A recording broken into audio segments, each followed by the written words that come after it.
परमेश्वर के भेद भाई भक्त सिंह द्वारा 9 नवंबर 2021। विनाश से पहले गर्व और ठोकर खाने से पहले घमंड होता है। नीति वचन 16 अध्याय का 18 पद।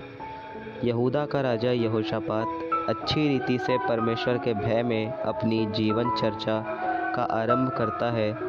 प्रभु को मान देने के उसके जोश के कारण प्रभु ने उसे बहुत आशीष दी। परमेश्वर की आशीष के कई परिणामों में से एक परिणाम ये था कि यहोशापात आर्थिक रीति से आबाद हुआ, परंतु धीमे धीमे इन भौतिक चीज़ों ने उसके जीवन में स्थान जमाया और उसका आत्मा कुचलता चला गया। इस फंदे के विषय में हमें भी बहुत ही सावधान रहने की ज़रूरत है।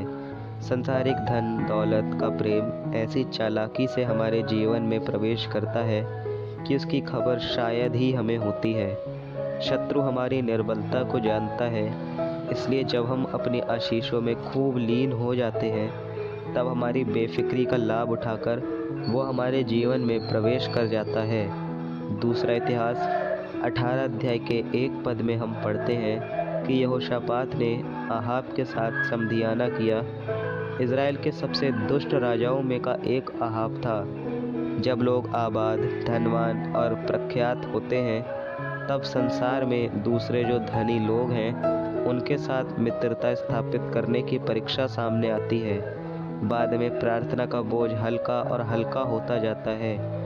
वे ज़्यादा से ज़्यादा सांसारिक रीति रिवाजों को अपनाते और सांसारिक मित्रों के साथ समाधान या निपटारा करने लगते हैं। परमेश्वर और उसके वचन के प्रति उनका ध्यान कम और कम होता जाता है। शत्रु कैसी चालाकी से कार्य करता है उस पर ध्यान दें।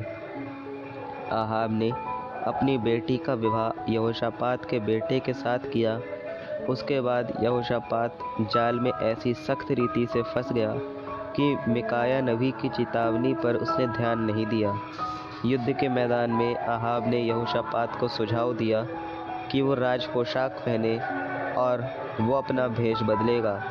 यहोशापात ऐसा मूर्ख बन गया था कि वो अपनी सामान्य बुद्धि भी खो बैठा था। उसे विचार करना चाहिए था कि किस लिए आहाब मुझे रास वस्त्र पहनने के लिए कह रहा है और स्वयं भेष बदलना चाहता है।